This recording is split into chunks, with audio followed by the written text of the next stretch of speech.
नमस्कार, तुम्हा सर्वांचे आपल्या युट्यूब चॅनलवर स्वागत आहे. सक्सेस हे फेल्युअर आहे आणि फेल्युअर हे सक्सेस आहे. अश्नीर ग्रोव्हर साठी दोघलापणचा हाच अर्थ आहे. हे पुस्तक त्यांच्या वैयक्तिक मतावर आधारित आहे. या पुस्तकातून त्यांनी वाचकांसमोर त्यांच्या बाजूचे सत्य मांडण्याचा प्रयत्न केला आहे. त्यांच्या फेल्युअर आणि सक्सेस मध्ये कोणकोणत्या लोकांचा रोल महत्वाचा ठरला हे त्यांनी या पुस्तकातून सांगितले आहे. या समरीमध्ये तुम्हाला बऱ्याच प्रकारचे वेगवेगळे इमोशन्स फील होतील. म्हणजे कधी एक्साइटमेंट वाटेल, तर कधी रागही येईल, तर कधी शॉक बसल्यासारखे वाटेल. अश्नीर ग्रोव्हरने यामध्ये कोणतीही गोष्ट कोणत्याही प्रकारे फिरवून सांगितलेली नाही. त्यांनी सगळ्या गोष्टी अगदी मन मोकळेपणाने वाचकांसमोर मांडल्या आहेत.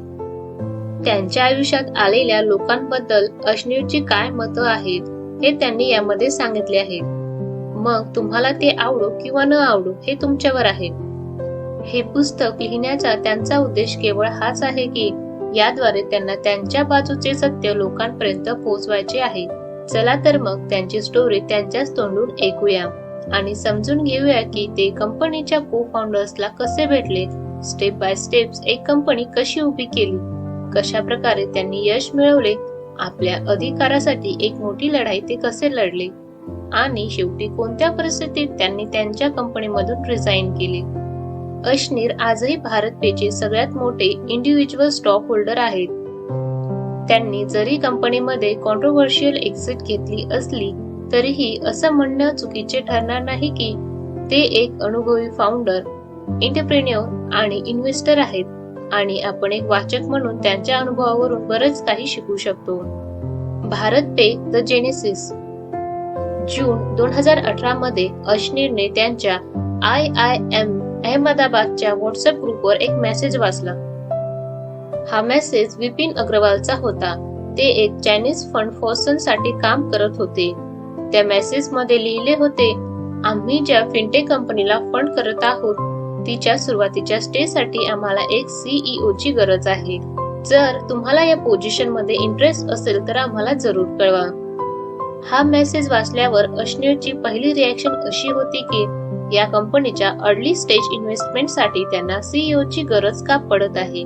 तो मेसेज वाचून अश्नीर थोडे विचारात पडले. म्हणून त्यांनी रिप्लाय करून मीटिंग साठी वेळ विचारला. काही दिवसांनीच भावी कोलाडिया आणि शाश्वत नाकराणी सोबत त्यांची मीटिंग IITच्या दिल्ली कॅम्पस मध्ये झाली. अश्नीरला वाटले होते की मीटिंग जास्तीत जास्त 1 तास चालेल, पण ती मीटिंग 4 तास सुरू राहिली. भाविक आणि शाश्वत एकमेकांना खूप आधीपासून ओळखत होते. दोघेही गुजरातच्या भावनगर शहरातले होते. शाश्वतचे वडील एक इंजिनियर कॉलेज चालवत होते. भाविकचे वडील इन्स्ट्रक्टर होते. शाश्वतने सध्याच IIT दिल्ली मधून त्याचे 3rd इयर पूर्ण केले होते. तर भाविक त्याच्यापेक्षा 5 वर्षांनी मोठे होते आणि हॉस्टेलमध्ये ते सोबत राहिले होते. दोघांनी IIT दिल्लीच्या 3 विद्यार्थ्यांसोबत एक UPI हॅकेथॉन जिंकलं होतं. भाविकने अश्नीरला हे समजावून सांगितले होते की सगळे UPI पेमेंट एका सिंगल QR वर चालू शकतात. त्यांच्या या आयडियामध्ये लॉजिक होते, कारण मनी ट्रान्सफर प्रोसेस ही कस्टमर ते कस्टमर आणि कस्टमर ते मर्चंट पर्यंत एकाच प्रिन्सिपलवर काम करत होती. त्यावेळेस पेटीएम आणि फोन पे मर्चंट कडून प्रत्येक ट्रान्झॅक्शन साठी 2% चार्ज करत होते. भाविकला हा चार्जिंग रेट 1% करायचा होता, जेणेकरून मर्चंट त्यांचे ऍप वापरण्यासाठी अट्रॅक्ट होतील. अश्नीरने त्यावर त्यांना सजेस्ट केले की जर त्यांनी 1% रेट ठेवला तर त्याने ते मार्केटचा गेम बदलू शकणार नाहीत आणि यशस्वी देखील होणार नाहीत. कारण जर एखाद्या कॉम्पिटिटरने शेवटी 0.9% रेट केला तर मग मार्केटमध्ये कोण सगळ्यात कमी रेट देऊ शकतो फक्त याची स्पर्धा सुरू होईल. यावरून हे दिसून येते की भाविक फक्त टेक्निकल पॉइंट ऑफ व्ह्यू ने विचार करत होते, तर अश्नीर बिझनेस माइंडने विचार करत होते. म्हणून अश्नीरने त्यांना सेलिंग पेक्षा डिस्ट्रीब्युशन वर लक्ष देण्यासाठी सजेस्ट केले. त्यांनी आपली सर्व्हिस फ्री ऑफ कॉस्ट ठेवावी, जेणेकरून जास्तीत जास्त मर्चंट त्यांचे ऍप वापरतील. त्यावेळेस भाविकला याची जाणीव झाली की एक यशस्वी कंपनी उभारण्यात त्याला अश्नीर सारख्या को फाउंडरचीच गरज आहे. त्यांनी आणि शाश्वतने 2 महिन्या अगोदरच कंपनी सुरू केली होती आणि दोघांनी मिळून 1 लाख रुपये इन्व्हेस्ट केले होते. पण भाविक CEO बनू शकत नव्हते, कारण त्याच्यावर US मध्ये क्रेडिट कार्ड फ्रॉडचे चार्जेस लागले होते. हे चार्जेस यामुळे लागले कारण त्याला हे माहित होते की जर एखाद्या अमेरिकनचा सोशल सिक्युरिटी नंबर माहिती पडला तर त्याचा क्रेडिट कार्ड आपल्याकडे डिलिव्हर करून घेता येते. त्यासाठी कोणत्याच ऑथेंटिकेशनची गरज पडत नव्हती. भाविकच्या मित्राने हे ट्राय करण्यासाठी काही क्रेडिट कार्ड्स ऍक्सेस करण्याचा प्रयत्न केला होता, पण FBI ने भाविकला पकडले. तर हा नवीन फिनटेक त्यांच्यासाठी स्वतःला सिद्ध करण्याची एक संधी होती. अश्नीरला फ्री सर्व्हिस मध्ये खूप पोटेन्शियल दिसून येत होते. मर्चंट बद्दल गोळा केलेली माहिती त्यांना लोन आणि इतर फायनान्शियल प्रोडक्ट ऑफर करण्यासाठी वापरली जाऊ शकत होती. कंपनी शेअर्स मध्ये भाविक आणि शाश्वत दोघांचे शेअर्स 33% होते, पण अश्नीरला वाटलं की शाश्वत अजूनही खूप लहान आहे आणि त्याला जास्त अनुभव सुद्धा नाही, म्हणून तो या बिझनेस मध्ये जास्त कॉन्ट्रीब्युट करू शकणार नाही. म्हणून त्यांनी असं ठरवलं की भाविक आणि शाश्वतला प्रत्येकी 24% मिळतील आणि अश्नीरला 34% मिळतील. हे चुकीचे देखील नव्हते, कारण अश्नीर एक इन्व्हेस्टमेंट बँकर म्हणून खूप अनुभवी होते आणि कोटक बँक आणि ग्रोफर्स मध्ये CFO राहिले होते. फॉसनने आधी इन्व्हेस्टमेंटसाठी $2,50,000 ऑफर केले. फॉसनने आधी इन्व्हेस्टमेंटसाठी $2,50,000 ऑफर केले, पण अश्नीरने त्यांना त्यांची इन्व्हेस्टमेंट $2 मिलियन पर्यंत वाढवण्याची विनंती केली. पुढे हे डील होऊ शकली नाही. त्यामुळे अश्नीरने दुसरा इन्व्हेस्टर शोधण्याचा निर्णय घेतला. त्यांनी भाविक आणि शाश्वतला सांगितले की फंड रेझिंगचे काम ते स्वतः हँडल करतील. आमचं प्रोडक्ट पेटीएम, फोनपे, पाइन लॅब्स आणि यासारख्या आणखी जेवढ्या मर्चंट सर्व्हिसेस आहेत त्यापेक्षा खूप मोठे असेल. ही आपल्या पोटेन्शियल इन्व्हेस्टर्सला अट्रॅक्ट करण्यासाठी अश्नीरने पिच होती. MX चे संजय ऋषी हे सगळ्यात पहिले इन्व्हेस्टर होते. ऋषी 25 लाखच्या इन्व्हेस्टमेंटसाठी तयार झाले. त्यानंतर हिरो ग्रुप फॅमिलीचे अक्षय मुंजाल करण्याची तयारी दाखवली. यानंतरच्या काही सुरुवातीच्या इन्व्हेस्टर्स मध्ये पेयूचे Nitin Gupta, Magic Pin, Venture Catalysts आणि एंजेलिसचे अंशु शर्मा यांचा देखील सहभाग होता. एकूण मिळून अश्नीरने 1.9 करोडचा फंड मिळवला होता. भारत पे ऍपचा पहिला QR कोड 15 ऑगस्ट 2018 मध्ये रिलीज झाला आणि त्यानंतर कंपनीने वळून बघितलं नाही. The building blocks. सगळ्या पेमेंट ऍप्सच्या पेमेंटसाठी भारत पे एकच QR कोड ऑफर करणार होता, म्हणून त्यांना पेटीएम, फोनपे, गुगल पे आणि बाकी इतर ऍप्सचे लोगो आपल्या QR मध्ये वापरावे लागले. पण पेटीएम आणि फोनपेने त्यांचा लोगो वापरला नाही, म्हणून भारत पेला लीगल नोटीस पाठवली.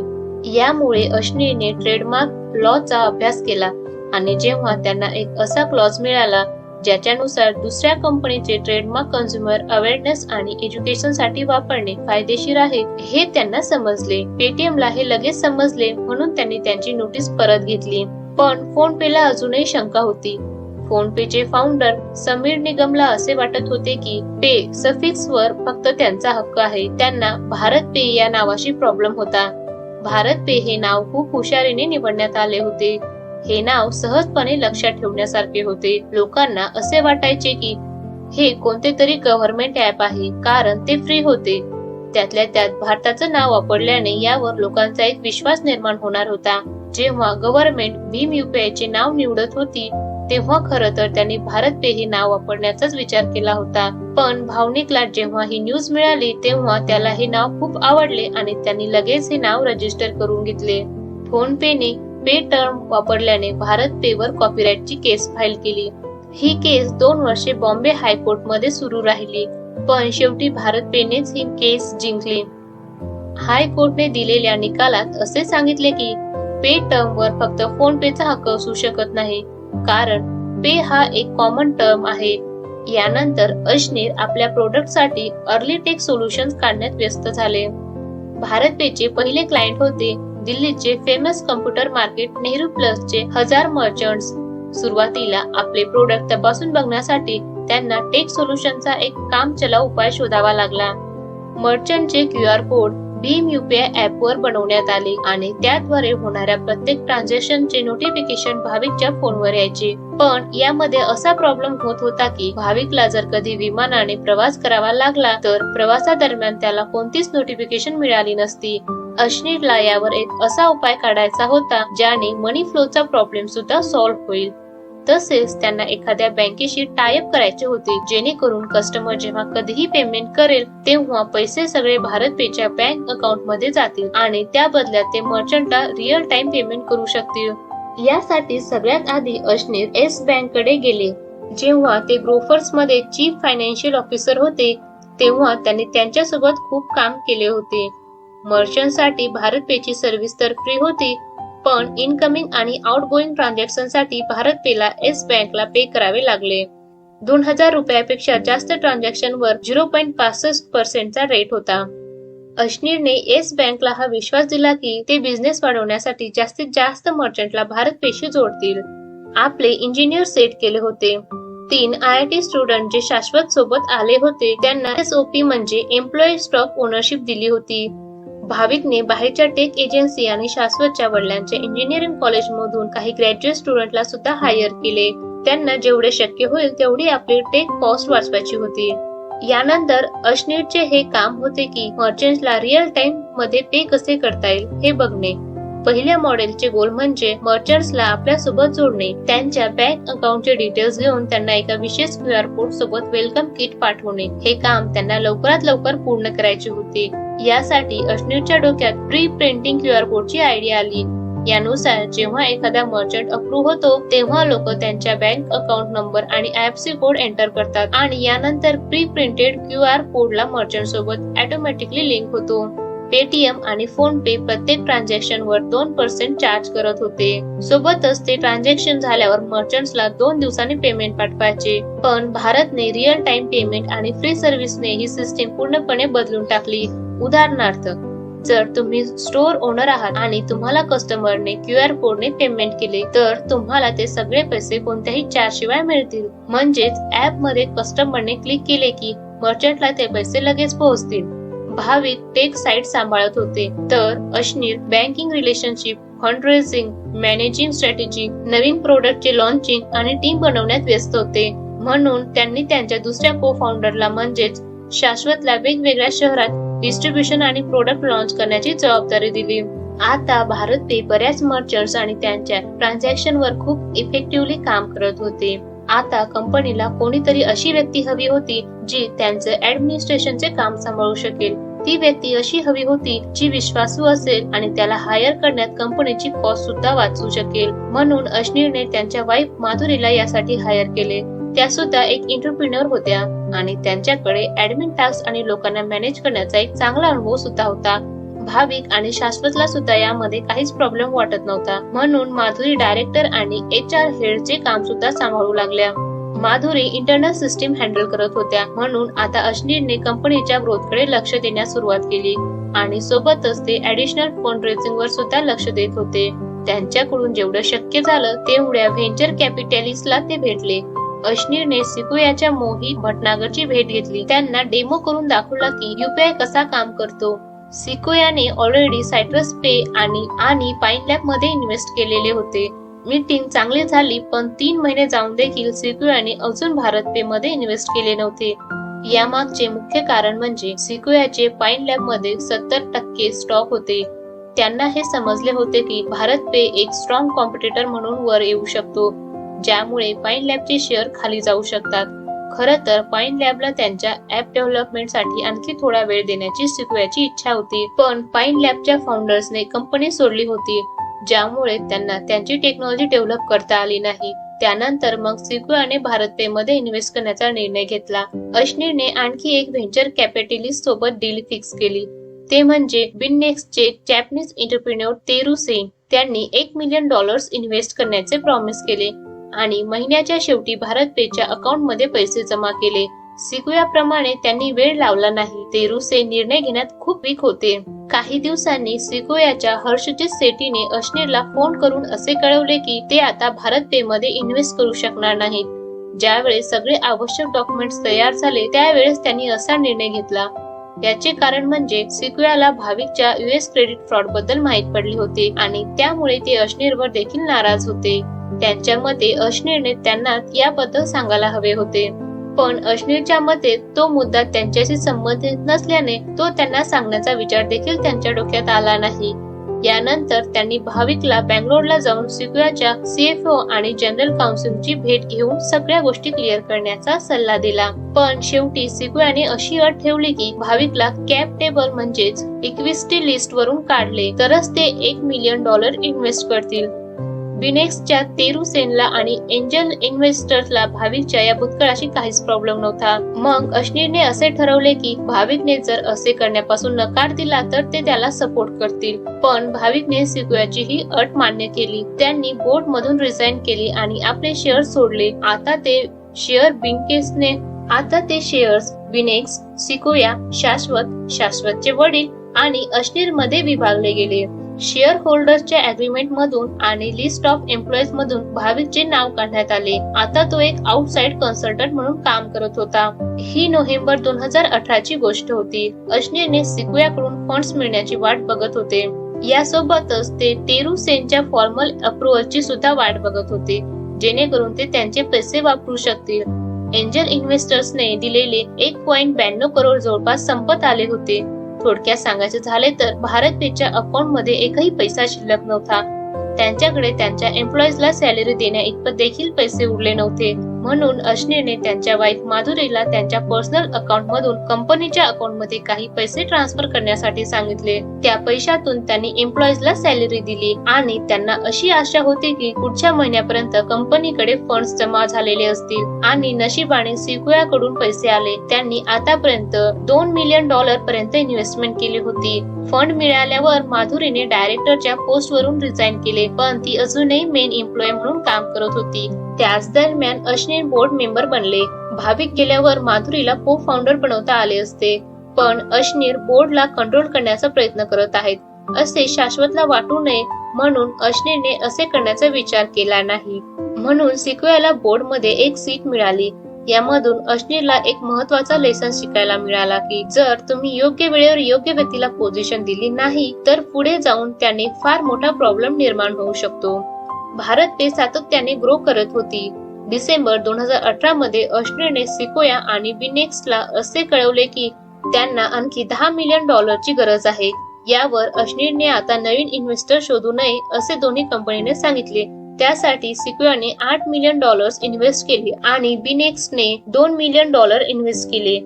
मला वाटते तुमचे आता काही खरे नाही असे रिबीट कॅपिटलचे मिकी मल्का अश्नीरला म्हणाले होते.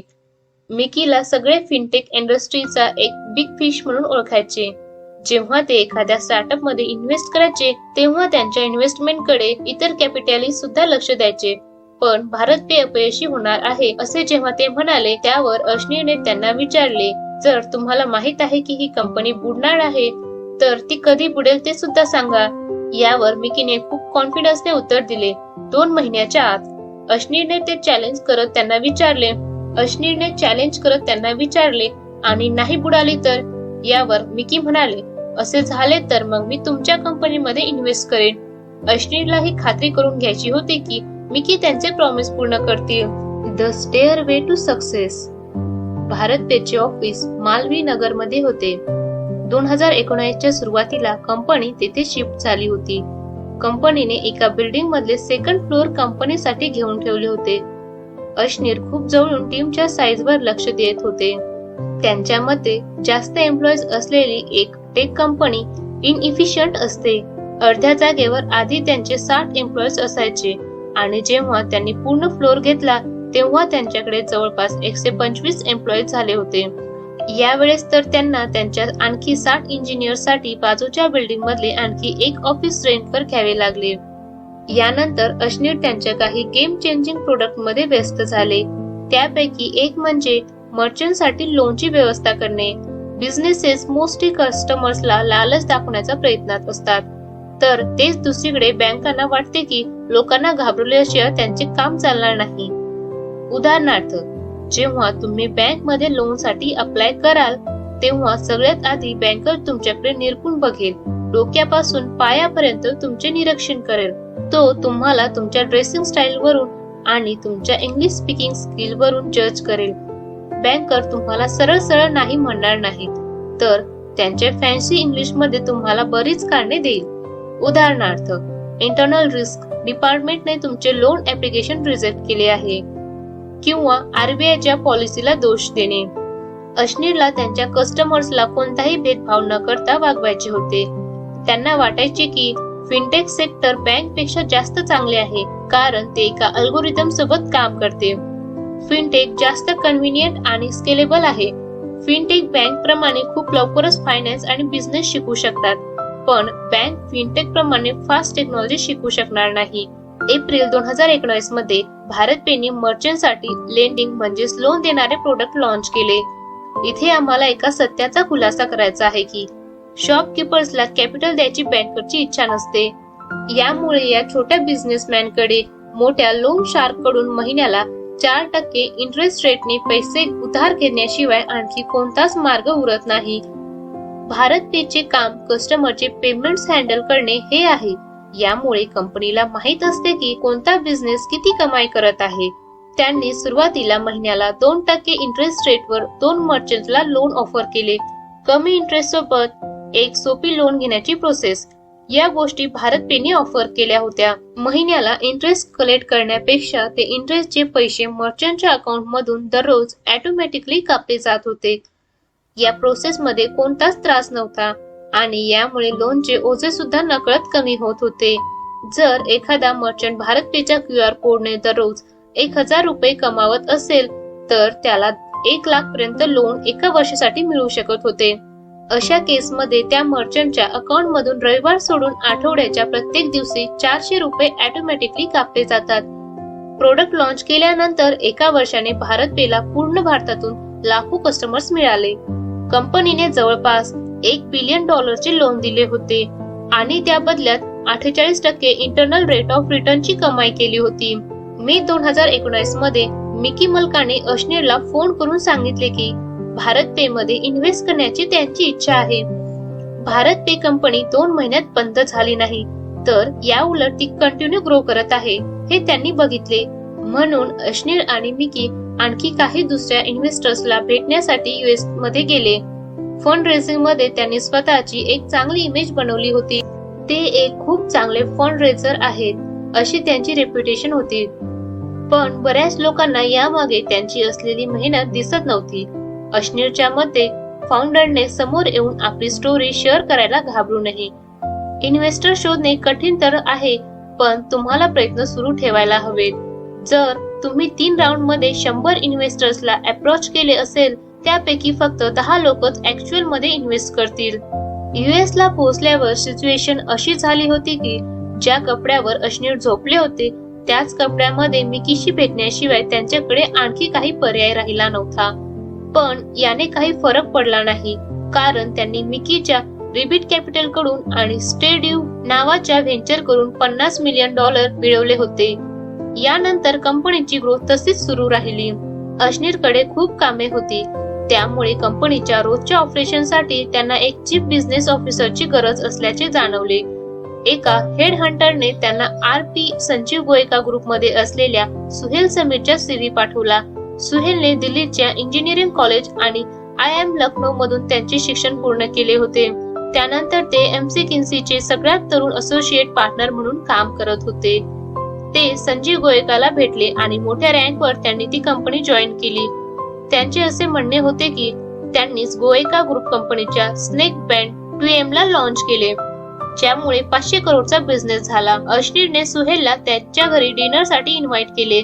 सुहेल दुसरी कंपनी का शोधत आहे हे अश्नीरला माहित होते. संजीव गोयकाचा मुलगा कंपनी जॉईन करणार होता. सुहेल कंपनीला आणखी पुढे बिल्ड आणि ग्रो करत नव्हता, कारण भविष्यात गोयकाचा मुलगा बिझनेस टेक ओव्हर करण्याची शक्यता जास्त होती. थोड्या वेळपर्यंत अश्नीर आणि सुहेल मधले डिस्कशन चांगले सुरू होते. तेवढ्यात अचानक सॅलरी एक्सपेक्टेशनचा मुद्दा मध्ये आला. सुहेलने सांगितले की गोयका कंपनीमध्ये त्यांची अॅन्युअल सॅलरी 6 करोड रुपये होती. त्याशिवाय त्यांची अश्नीरच्या कंपनीकडून 15 करोड रुपयाच्या पेआउटची सुद्धा अपेक्षा होती. सुहेलचे असे म्हणणे होते की भारत पे जॉईन केल्यावर त्यांना 15 करोड रुपये मिळतील, याची अश्नीरने त्यांना गॅरंटी द्यावी. पण अश्नीर एवढी मोठी अमाउंट देण्यासाठी तयार नव्हते. यामुळे ती गोष्ट तिथेच संपली. 2019 वर्षाच्या शेवटी अश्नीरला आणखी एक फंड रेझिंग ट्रिप साठी US मध्ये जावे लागले. त्यावेळी त्यांच्यासोबत त्यांचा एक ज्युनियर एम्प्लॉय सुद्धा होता. तो नेहमी झोपलेला असायचा. तर तेच दुसरीकडे अश्नीर मीटिंगवर मीटिंग अटेंड करत होते. ते ड्राईव्ह करतानाच त्यांना मीटिंग मध्ये काय बोलायचे आहे, कसे बोलायचे आहे वगैरे यांची सगळी तयारी करायचे. फंड रेझिंग साठी त्यांचे मन एवढे कसे फोकस असायचे की त्यांची एनर्जी लेवल कोणत्याही तरुण एम्प्लॉई पेक्षा ही जास्त असायची. आणि त्यांची अशी मेहनत वाया गेली नाही, कारण त्यांनी कोटिव मॅनेजमेंट आणि बाकी इतर इन्व्हेस्टर्स कडून $75 मिलियन मिळवले होते. भारत पे हा भारतातला एकमेव असा स्टार्टअप होता ज्याने शून्यापासून सुरुवात केली आणि फक्त 15 महिन्यात $425 मिलियन व्हॅल्यू पर्यंत पोहोचला. Scoring relationships. अश्नीर आपल्या कंपनीची कॉस्ट नेहमी मॉनिटर करत राहायचे आणि प्रत्येक गोष्टीला लो बजेट मध्ये ठेवायचे, अगदी त्यांची स्वतःची सॅलरी सुद्धा. बरीच महिने अथक परिश्रम घेतल्यावर आणि कंपनीच्या ग्रोथ साठी कंटिन्युअस पुश केल्यावर अश्नीरने सिक्वेअरच्या हरजित सिंगला एक मेल लिहिला आणि त्यांची अॅन्युअल सॅलरी 60 लाखापर्यंत वाढवण्यास सांगितले. पण एवढी मेहनत घेऊन सुद्धा सध्या सॅलरी 36 लाखच ठेवा असा समोरून रिप्लाय आला. VC ला $1 मिलियन सॅलरी मिळते, पण जेव्हा फाउंडरच्या सॅलरीची वेळ येते तेव्हा ते डिझर्व करतात तेवढे पैसे देण्याची त्यांची इच्छा नसते. VC ला वाटते की त्यांनी पैसे लावले म्हणजे कंपनी यशस्वी होऊ शकली. फाउंडर्सला तर ती लोक त्यांची नोकरच समजतात. त्यांची सॅलरी वाढवण्यापेक्षा सिक्वेअरने फाउंडर आणि ESOP शेअर्सला $3 मिलियन मध्ये विकत घेण्याची ऑफर दिली. हर्षजीतने अश्नीरला सांगितले की ते काही दिवसांनी इन्व्हेस्टमेंट कमिटीची मीटिंग अटेंड करणार आहेत, ज्यामध्ये ते इन्व्हेस्टमेंट अप्रूव्ह करून घेतील, जी फक्त एक फॉर्मॅलिटी असेल. मीटिंग सोमवारी होणार होती, पण बुधवार निघून गेला तरीही अश्नीरला हर्षित कडून कोणतेच उत्तर मिळाले नाही.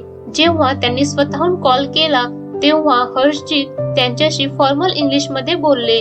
ते म्हणाले की सिक्वेअर आणखी जास्त कॅपिटल इन्व्हेस्ट करू शकणार नाही, कारण त्यांच्या इन्व्हेस्टमेंट स्ट्रक्चर मध्ये काही प्रॉब्लेम आले आहेत. अश्नीरला लगेच समजले की हर्षजीत खोटे बोलत आहेत. अशी कारणे देण्यापेक्षा हर्षजीत असे सांगू शकले असते की त्यांनी पूर्ण प्रयत्न केला, पण त्यांच्या सिनियर्सने अप्रूव्ह केले नाही, किंवा एवढी मोठी अमाउंट त्यांच्या कंपनीला रिस्की वाटत आहे. यापेक्षाही अश्नीरला या गोष्टीचे वाईट वाटले की हर्षजीतने अशी कारणे देऊन त्यांचा अपमान केला आहे आणि ते एका टिपिकल बँकर सारखे बोलत आहेत. त्या दिवसानंतर अश्नीरच्या हर्षजीत आणि सिक्वेअर दोघांवरून विश्वास उडाला.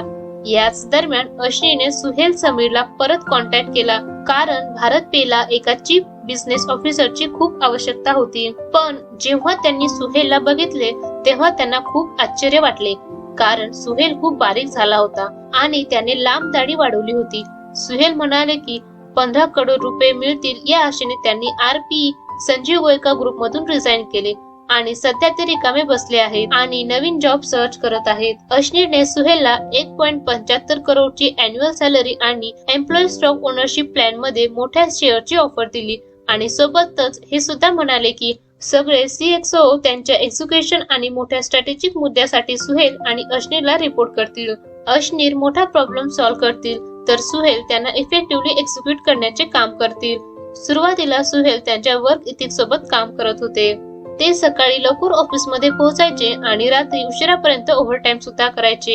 एवढेच नव्हे तर त्यांनी ऑफिस मध्ये सगळ्यांशी फ्रेंडशिप करण्याचा सुद्धा प्रयत्न केला.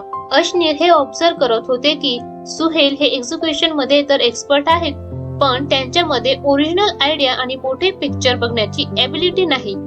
एके दिवशी अश्नीरला एक अनोळखी ID वरून ईमेल आला. त्यामध्ये लिहिले होते की सुहेलचे RP संजीव गोयका ग्रुप मध्ये एका विवाहित मुलीशी अफेअर सुरू होते, ज्यामुळे त्यांना कंपनी सोडून जायला सांगण्यात आले. त्या मुलीने सुद्धा भारत पे मध्ये सुहेलच्या एक्झिक्युटिव्ह असिस्टंटच्या जॉब साठी अप्लाय केले आहे. सुहेलने स्वतःहून रिझाईन केले नव्हते तर त्यांना काढण्यात आले होते. ते वाचून अश्नीरला आश्चर्याचा फार मोठा धक्का बसला. पण त्यांनी सुहेलला एक संधी द्यायची होती. ते सुहेलला म्हणाले की त्यांना सगळ्या गोष्टीबद्दल आयडिया आहे आणि ते त्या मुलीला हायर करणार नाहीत. सुहेल ते ऐकून हसायला लागले आणि याने त्याला काही फरक पडत नाही असे त्यांनी बिहेव केले. मॉर्टियर टू वन्स ऑन कॉज. 2020 च्या शेवटी अश्नीरला सेंट्रल ग्रुपच्या चेअरमॅन जसपाल बिंद्राकडून एक ऑफर मिळाली. जसपालला हे जाणून घ्यायचे होते की अश्नीर PMC बँक साठी बीड करण्यात इंटरेस्टेड आहेत का. सेंट्रल ग्रुप आधीपासूनच भारत पे साठी ट्रेझरी हँडल करत होते. अश्नीरचा सेंट्रल वर खूप विश्वास होता, कारण जेव्हा कंपनीची काहीच व्हॅल्यू नव्हती आणि कोणीच कंपनीला ओळखत नव्हते, अगदी तेव्हापासून ते त्यांच्या सोबत काम करत होते. आरबीआयने सेंट्रल ग्रुपला याबद्दल विचारले होते की ते त्या बँकला टेक ओव्हर करू शकतात का. पीएमसी बँकेत झालेला घोटाळा सप्टेंबर 2019 मध्ये समोर आला होता. बँकेने बॅड लोन्स लपवण्यासाठी फेक अकाउंट्स बनवले होते, ज्यांची एकूण किंमत होती 7,000 करोड. या बँकेत लोकांचे 10,000 करोड रुपये धोक्यात होते. म्हणूनच आरबीआयने पीएमसी बँकला सस्पेंड केले होते. यावरून हे स्पष्ट होत होते की बँकेला अशा खराब परिस्थितीपासून वाचवण्यासाठी एखाद्या विजनरीची गरज होती. जसपाल बिंद्रा स्टँडर्ड चार्टर्डचे बँकर होते. रिटायरमेंट नंतर त्यांना सेंट्रम मध्ये एक स्टेक मिळाला होता. त्यांना माहित होते की सेंट्रम कडून कोणीच पीएमसी डील साठी फंड देणार नाही, म्हणून त्यांना एका पार्टनरची गरज होती. अश्नीर साठी ही एक गोल्डन जोडी होती. आरबीआय सेंट्रमला बँकिंग लायसन्स देण्याची शक्यता जास्त होती, कारण ही कंपनी 30 वर्षापासून एक विश्वासू कंपनी म्हणून काम करत होती. पीएमसी बँकेला टेक ओव्हर करण्यासाठी भारत पे फंड देऊ शकत होता आणि भारत पे साठी ही एक चांगली डील होती, कारण भारत पे खूप सहजपणे पीएमसी ला एक डिजिटल बँक बनवू शकला असता. म्हणून 50-50 पार्टनरशिप साठी अश्नीर लगेच तयार झाले. जानेवारी 2021 मध्ये अश्नीर आणि जसपालने ऑफिशियली पीएमसी ची बीड जॉईन केली. इतर बिडर्स मध्ये लिबर्टी ग्रुपचे संजीव गुप्ता आणि हैदराबाद आणि मुंबईच्या आणखी 2 बिझनेस फॅमिली होत्या. बिडिंग प्रोसेस जून 2021 पर्यंत सुरू राहिली. भारत पे ही भारताची एक अशी फिनटेक कंपनी बनणार होती जिला बँकिंग लायसन्स मिळण्याची शक्यता निर्माण झाली होती.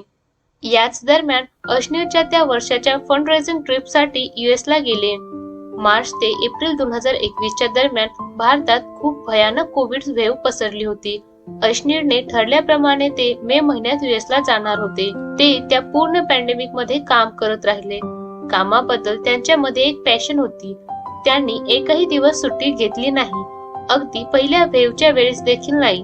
2021 मध्ये अश्नीरने सुमित सिंग नावाच्या व्यक्तीला जनरल काउन्सिल म्हणून हायर केले. सुमित सिंग हे शार्दुल अमरचंद मंगलदासचे पार्टनर होते. अश्नीर जेव्हा ग्रोफर्स मध्ये होते तेव्हा त्यांनी सुमित सोबत काम केले होते. अश्नीर एकदा सुमितला सिंगापूरला घेऊन गेले होते. ती सुमित साठी पहिली फॉरेन ट्रिप होती. सुमितचे लग्न अटेंड करण्यासाठी अश्नीर जयपूरला सुद्धा गेले होते.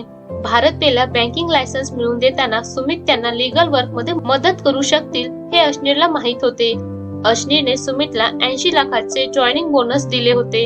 याशिवाय त्यांनी सुमितला अॅन्युअल सॅलरी आणि बेनिफिट्स अमाउंट म्हणून 1 करोड रुपये आणि ESOP सुद्धा ऑफर केली होती. पण सुमित सिंग हे अश्नीर साठी त्यांची तिसरी हायरिंग मिस्टेक म्हणून प्रूव्ह झाले. याशिवाय पहिल्या 2 मिस्टेक होत्या सुहेल समीर आणि CHRO जनसित कौर. चौथी हायरिंग मिस्टेक ठरले रजनीश कुमार. ते एक प्रोफेशनल डायरेक्टर होते ज्यांना अश्नीर नंतर भेटले होते. अश्नीरला याचा प्रॉब्लेम होत होता की ते मोस्टली एका छोट्या ग्रुप सोबत हँग आउट करायचे. सुहेल हे जसनीत आणि सेल्सच्या साहिल चावलाच्या जास्त क्लोज होते. ते चुगलखोर आणि लोकांच्या पर्सनल गोष्टी इथून तिथे पसरवणारे म्हणून प्रसिद्ध होते.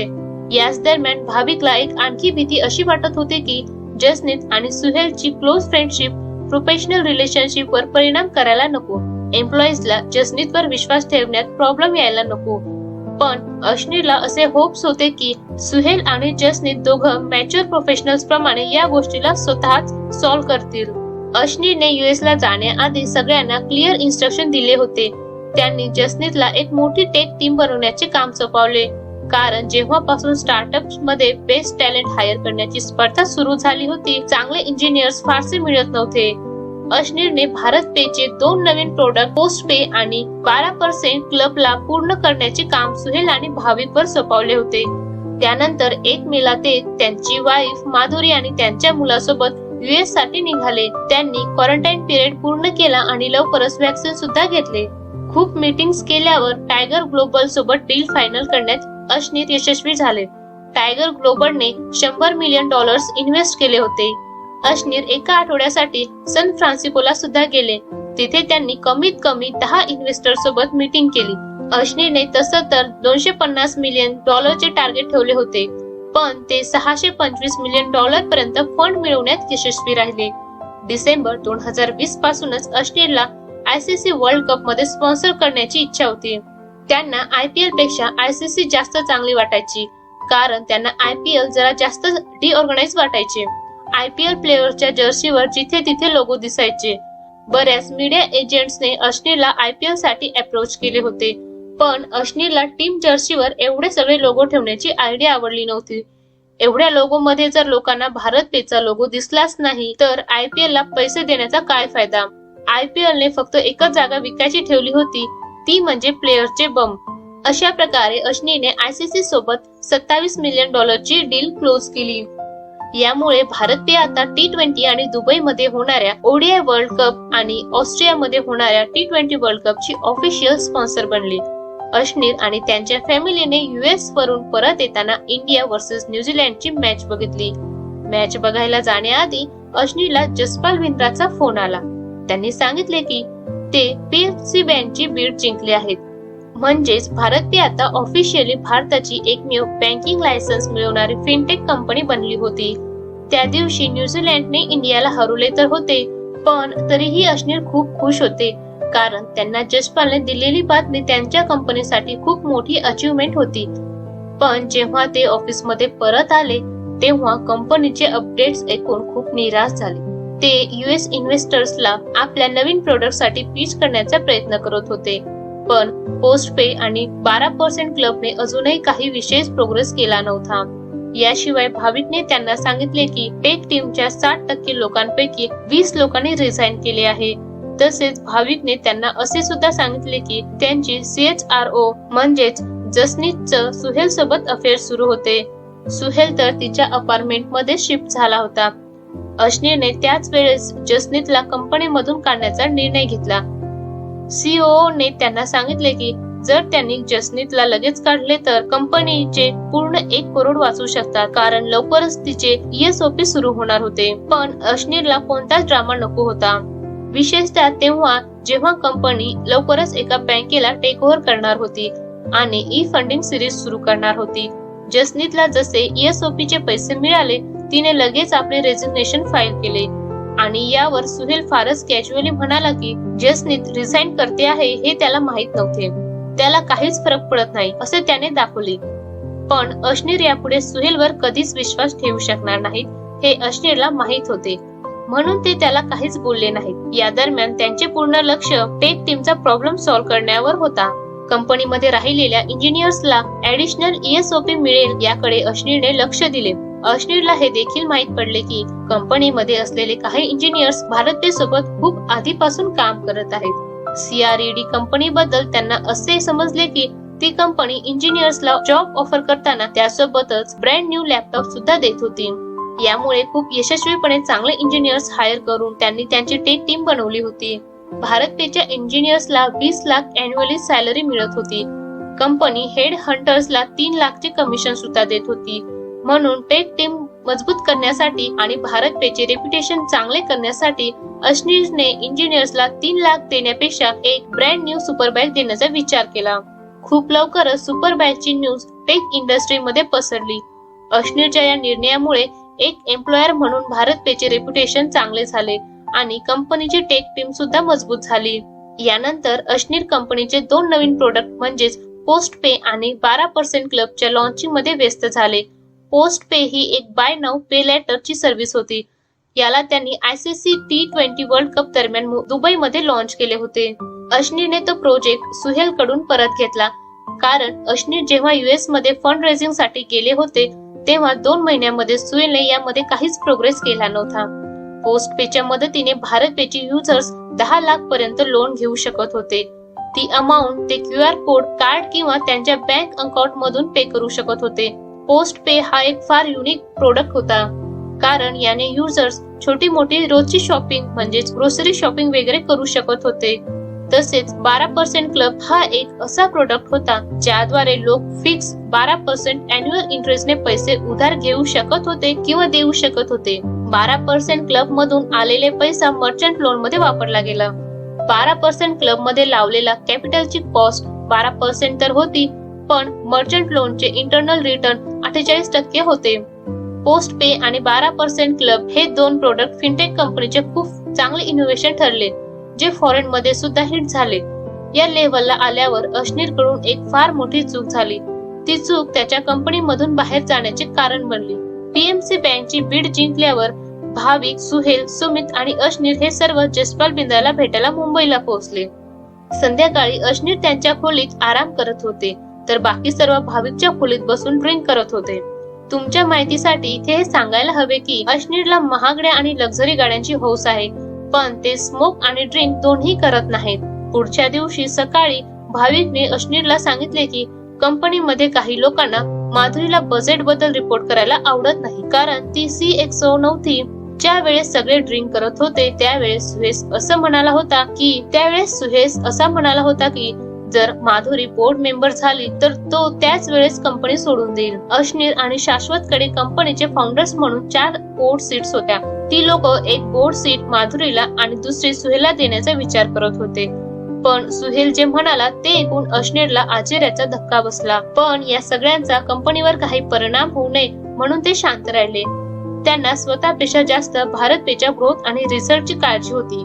अश्नीरने ठरवले असते तर तो माधुरीला बोर्डवर अपॉइंट करू शकले असते, पण त्यांनी असे केले नाही आणि हीच त्यांची सगळ्यात मोठी चूक होती. आजच्या व्हिडिओमध्ये आपण इथेच थांबूया. या पुढील समरी आपण पुढच्या व्हिडिओमध्ये बघूया. ही व्हिडिओ खूप मोठी झाली आहे, त्यामुळे आपण इथेच थांबत आहोत. तुम्हाला स्टार्टअप बद्दल पूर्ण माहिती मिळायला हवी, त्यामुळे इथे जास्तीत जास्त माहिती सांगण्याचा प्रयत्न केला आहे. समरीला कुठेही लहान केले गेले नाही. जितकी जास्त माहिती तुम्हाला देता येईल तितकी जास्त देण्याचा आम्ही प्रयत्न करत आहोत. त्यामुळे ही व्हिडिओ बरीच लंबी झाली आहे, त्यामुळे आपण इथेच थांबत आहोत आणि या पुढील पार्ट नेक्स्ट व्हिडिओ मध्ये कंटिन्यू करूया. व्हिडिओ बघितल्याबद्दल धन्यवाद.